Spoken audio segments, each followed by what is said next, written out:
that we are going to start recording. For those of you guys who just joined, we are recording. Feel free to ask questions in the chat or unmute yourself and ask questions as we go along. So today we're going to talk about overwintering your garden. And I have a part 1, which is for the dormant garden, and a part 2, which is for the garden you've planted but are planning on maybe periodically abandoning. So the first part will be the dormant garden, and the second part will be caring for a garden that you may need to step away from if it's a school garden or you're going on vacation. Okay. So the dormant garden, we'll talk about why we want to let the garden rest, things to consider, strategies to keep your garden ready for spring, and share some resources. So why let your garden rest? Some people, I didn't add this, but I did. Some people are not a fan of cool season crops. They're not usually the first thing that I think of when I think of veggies I love, but there's actually a lot of great cool season crops. So I'm going to see if I can interest you in growing some of those. Some people just interested in most cool season crops. Cool season crops are usually leaves, stems, and roots or immature flowers, and they're often much more nutritious than warm season crops, which are mostly fruits. And so if you are maybe on the fence about it, cool season crops are much more nutritious. So that may be a reason to grow some. But you may also be letting your garden rest to prevent an infestation or further infestation of a pest or a disease. Maybe you're going to let it rest because you're just busy. Or maybe your climate is not conducive to growing in the wintertime. So let's just explore those really quickly.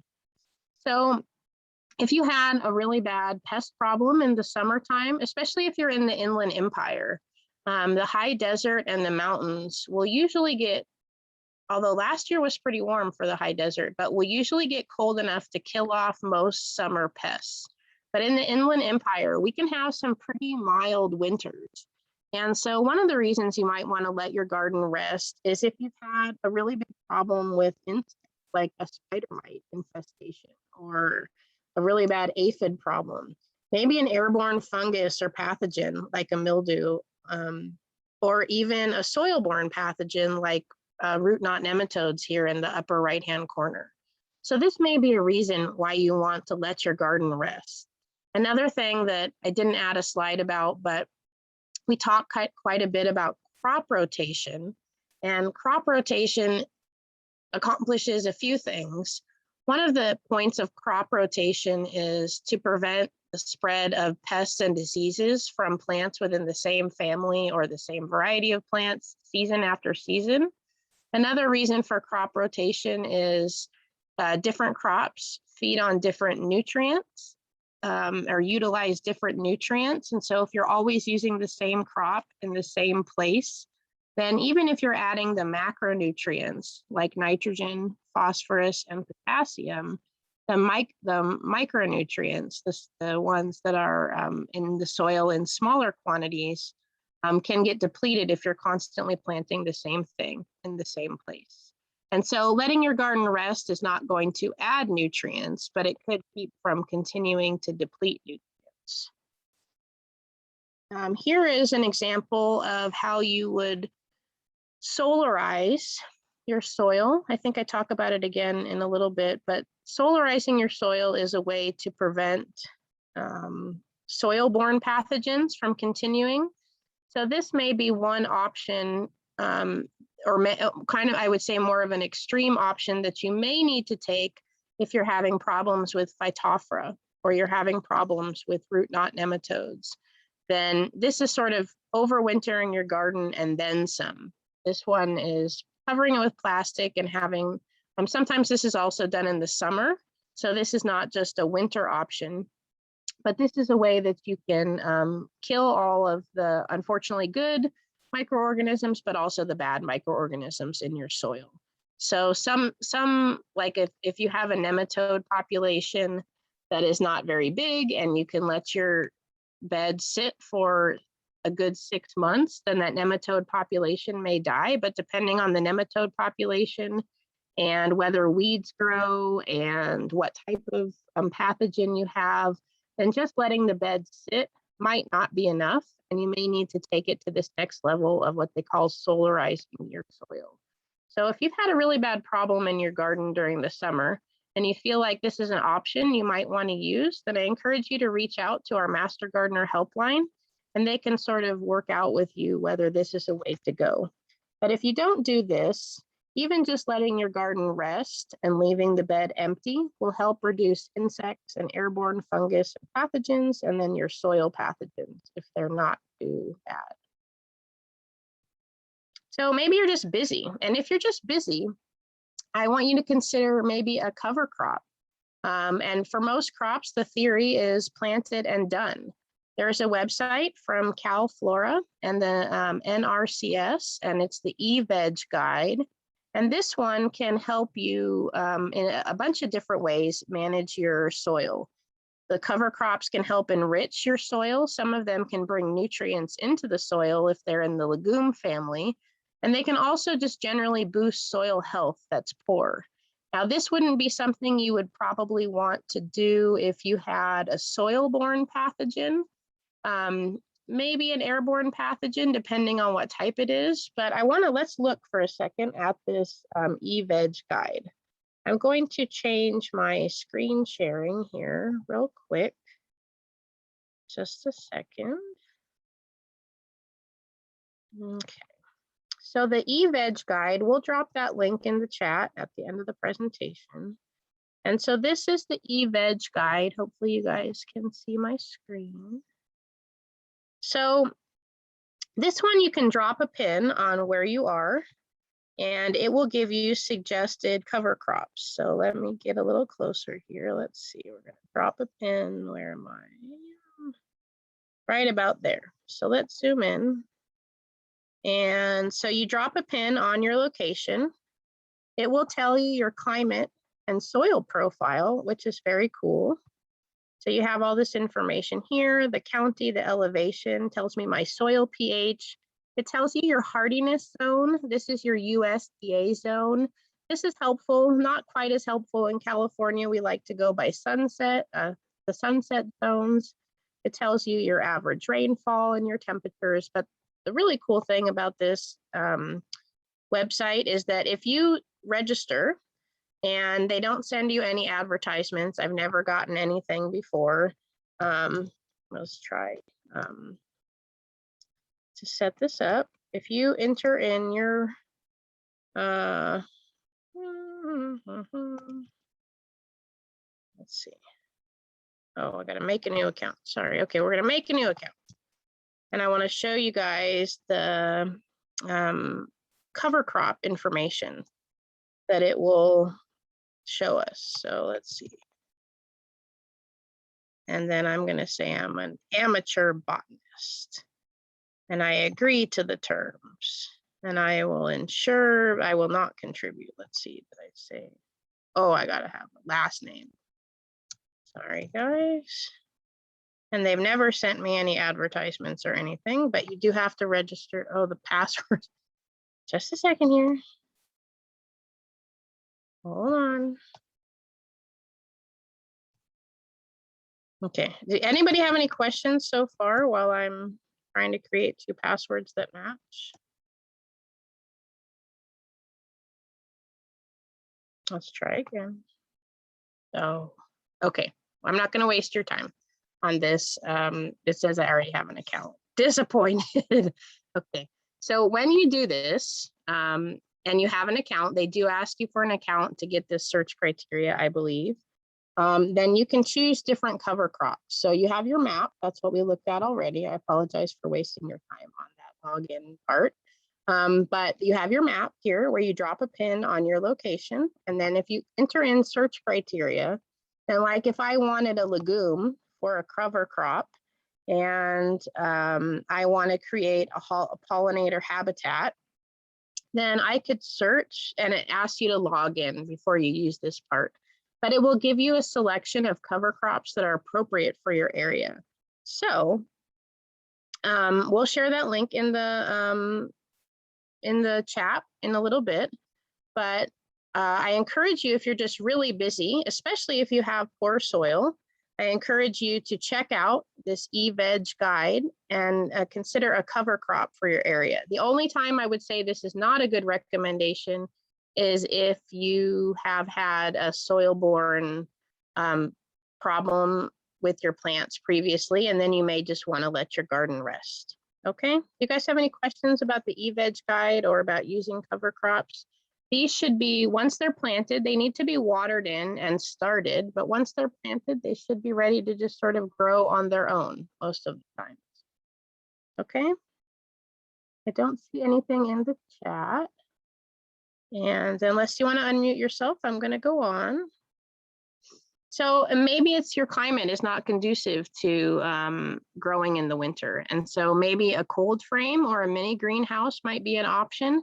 I also encourage you, if you're in a really cold area at the foothills of the San Bernardino County Mountains, or if you're in the San Bernardino County Mountains and listening to this, then reach out to our Master Gardener helpline, because we have MGs or Master Gardeners in the cool regions of the county. We have several Master Gardeners in the mountains who grow year round most of the time. There's some winters when they can't, but they have strategies to grow year round, at least a little bit. And so if you're not getting a ton of snow, obviously if you have several feet of snow, this might not work. You can use something called a cold frame. And there's various different cold frames you can make out of plastic, out of wood. I've seen some really cool ones made out of old window frames or a combination of those three things together. And so this can extend your growing season in areas where it's just too cold. And you may not have snow, but you may just have really cool weather. I noticed that this cold frame seems to just drop on top of a regular raised bed. So maybe the rest of the raised bed gets covered with snow or gets too cold. And the idea is that the window panels, whether they're plastic or this corrugated material or they're glass, is that they'll sort of intensify the rays of the sun, and they will help keep these things warm. You just want to make sure that you're around to open them periodically so that it doesn't get too humid in there, because you can have a problem with too much moisture in there. Okay. So when you're just letting your garden go dormant, if you're not planting a cover crop, or you're not maybe using a cold frame, maybe you've changed your mind and not wanting it to go dormant, then the main thing to consider, or the issues to consider when letting your garden go dormant, is the following. And I'll come to the first one last. You really want to prevent the weeds from taking over. I think this is a big problem for a lot of gardens. Even if we don't have a lot of rain, even just that morning moisture that we get can be enough to trigger the weed seeds to germinate. So a lot of times people have a frustration of they don't plant a cool season garden, but by the time they go back in the spring to get back to their garden, it's already overgrown with a lot of weeds, and it can be a lot of work to kind of reclaim it. Also, you don't want to waste water. If you're not growing anything, then you want to be able to turn off your irrigation and not waste water. And it is important to take out your dying plants. I know that we can take our leftover vegetables and plants and compost them, and Debbie is going to be talking about composting in a little bit. Or if you're listening to this on YouTube, check out our composting videos. We have shorter ones and longer ones. But composting your vegetables or your plants is different than just letting your plants die in the bed and go into the soil. In theory, that sounds good, but what can happen is that if you just let them sit on the soil and you're not actively composting them, then they can harbor pests and allow them to overwinter. And these could be insects, or these could be diseases, or these could have underground pathogens. So you don't want to just leave your dying plants in the bed. If you're gonna compost your plants, pull them out, take them out of your bed, or you could dig them into your soil, but you don't want to just leave them sitting there. And you also want to prevent the soil from drying out or getting hydrophobic. And even though we're supposed to have a cool season, a rainy season, that's what I meant to say. Even though we're supposed to have a rainy season, it's always hit or miss here in Southern California. And like right now, I'm still irrigating my fruit trees because it is very dry. I'm not having to irrigate them as often, but it is very dry. And if you just leave your beds and you save water by turning off your water and you pull out your plants, then you have to watch if the soil gets hydrophobic. So if we don't get, I'll talk about a few strategies on how to prevent this, but this can be a problem when you are letting your beds sit. And this is when the soil just doesn't accept any moisture. Most of the beneficial organisms have died or gone dormant, but usually this happens with a soil that doesn't have a lot of organic matter. So if you have organic matter in your soil, and Debbie will be talking about compost, and I'll talk a little bit more about it, then that will help your soil from becoming hydrophobic. If your soil does become hydrophobic, where when you water it, beads of water just sort of sit on the surface, then you're going to fix this in the spring, and we'll talk about that in just a moment. Here's the end of the season, veggies dying out. Here you've got some little tomatoes, you know how they get sort of spindly, and maybe they're still producing, but they're not doing much. You don't want to just let these die like this. You want to either dig them into your soil or you want to take them out and actively compost them. Now, I will note that end of season dying veggies is not the same as, like, I think this is a radish, letting your vegetables go to seed. Because if you have summer vegetables that are going to seed, let them go to seed. Let the seeds dry on the plant, and then harvest those dry seeds and then remove the plant material. It's important to note the things like, I call them like foundational plants, where they're kind of, like, I always encourage people in a garden to have some things that are there, like perennial plants, they're there year round. Oftentimes they're herbs, but they also can be bushes or trees. And those may have been relying on the water that you have for your vegetable bed. Imagine if you have bushes or trees near a raised bed or a vegetable bed, and depending on how you water the beds and whether you use a drip irrigation or what kind of system you use, there may be plants around your bed, if you're letting it go dormant, that are going to dry out slightly. They're going to dry out or be impacted by you turning off the water for the winter. So if you do turn off the water for the winter and we have a dry winter, keep an eye on those plants. Maybe if you have a raised bed and you have a couple herbs in the corner, you let most of it dry out, but you continue to hand water those herbs in the corner. They won't need as much water because it's not as hot, and the days are shorter, and they're not losing as much moisture, but just keep an eye on those foundational plants. And always you can reach out to our Master Gardener helpline if you have any questions about that. So strategies to get your garden, to keep your garden ready for spring. So you should be able to turn off your water, even if you have a cover crop, once it's established. You want to prevent the weeds from the rain and moisture. Cover it by covering your bed with mulch. There's lots of sources of free mulch. So if you guys don't know where there's free mulch near you, and you want to drop in the chat where you are, then we may be able to help direct you. A lot of city yards have, some of the city yards in San Bernardino County offer free mulch. There's also some free mulch in Montclair from Chino Basin Water Conservation District, and there's a few other places as well. So if you don't know where to get free mulch, drop something in the chat or reach out to our Master Gardener helpline if you're listening to this as a recording, and we can help you find free mulch near you.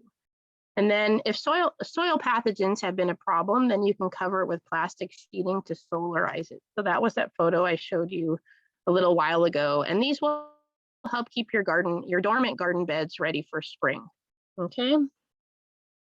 Now you've let your garden beds go dormant for the winter, and how are you going to wake them up in the spring? So if your soil is really dry, you want to water it maybe a week or so before you start working the soil. If it's really, really dry, then water it and let it sit, and then see how far the water has soaked down. It may take a couple times of wetting the soil to start to get it be soft again. If you have the hydrophobic soil, or it's always a good idea just to add a couple inches of compost to the top of your bed in the spring and work it in about 4 to 6 inches deep. Debbie will talk more about composting. And then depending on what you're planting in the spring, you may want to fertilize when planting. And that is something you would do for transplants. but not for seeds because the seeds aren't ready for the fertilizer yet. So you would be fertilizing those plants when they're 4 to 6 inches tall. And then a really big thing to keep in mind if you've let your garden go dormant and you've covered it with mulch or something like that, and you are not actively using it during the winter, is that as soon as you plant things, the birds and the critters are going to be super excited about you waking your garden up too. And they're going to look at all the stuff you planted and they're going to be so excited. So you want to prepare your pest management system. And in the spring, we'll do a class on waking your garden up as well, and about pest management for those empty beds when all the critters see that, oh, she's doing something or he's doing something fun in the garden. They're doing something fun in the garden. I want to eat that. And you can also contact our helpline. So you want to add some compost. You want to plan to protect your plants. I'm not sure what this plant here on the upper right-hand corner is, but apparently with all the corn and all the other things going on, this one must have been highly delicious. And then here is somebody wearing proper protective equipment, and I don't think they're fertilizing asparagus, it looks like, but and they look suspicious over there. But when you're fertilizing, you want to make sure you're wearing proper protective equipment, depending on the type of fertilizer you're using.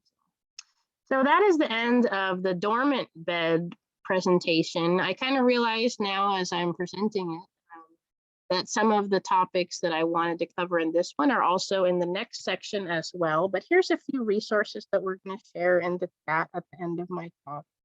And feel free to reach out to our Master Gardener helpline with any questions that you have, and sign up for our newsletter too. You can go to our website and sign up for our newsletter to find out all about our upcoming classes. So that's the end of section 1. You guys have any